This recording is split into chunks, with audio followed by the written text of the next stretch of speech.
સુરત શહેરના Dumas Y junction road પર કોઈ કારણોસર સીએનજી કારમાં આગ લાગવાની ઘટના સામે આવી હતી। ઘટનાને પગલે ફાયર બ્રિગેડની ટીમ દોડી આવી આગ પર કાબુ મેળવી લેવાયો હતો। ડુમસ વાય જંકશન રોડ પર સીએનજી કારમાં આગ ફાટી નીકળતા ભાગદોડનો માહોલ સર્જાયો હતો। જોકે કાર ચાલક કારમાંથી બહાર નીકળી જતા આ બાદ બચાવ થયો હતો। ઘટનાની જાણ થતાં ફાયર વિભાગ ઘટના સ્થળે પહોંચ્યો હતો અને પાણીનો મારો ચલાવી આગ પર કાબુ મેળવ્યો હતો। મળતી માહિતી પ્રમાણે ડુમસ વાય જંકશન રોડ ઉપર સીએનજી કાર પસાર થઈ રહી હતી।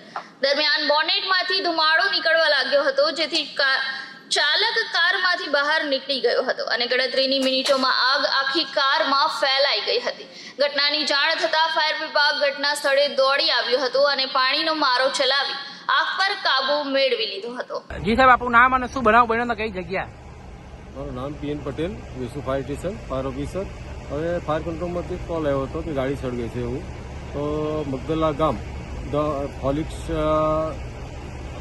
રેસિડેન્સી પાસે ગાડી સળગતી હતી, ત્યાં મહેશ્વરી સ્કૂલની બાજુમાં આવીને જોતા સેન્ટ્રો કાર હતી ને કંઈક પૂરી એ લોકો નીકળી ગયા હતા બહાર, એટલે કોઈ જાનહાનિ કે ઈજા થઈ નહીં હતી।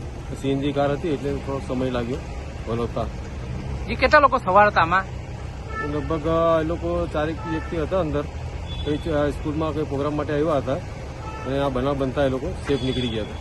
જી, આમાં કોઈ જાનહાનિ, કોઈને ઈજા પહોંચવામાં આવી છે? આમાં જાનહાનિ કે ઈજા કોઈ થઈ નથી। જે ફાયરની ટીમે કઈ રીતે આમાં કામગીરી કરી હતી? જે સળગતી હતી એટલે પાણીનો મારો કરી અને આગ હોલી કાઢેલી અને સીએનજીની બોટલ ગરમ થવાથી અને કુલિંગ કરતા થોડો સમય લઈ ગયો।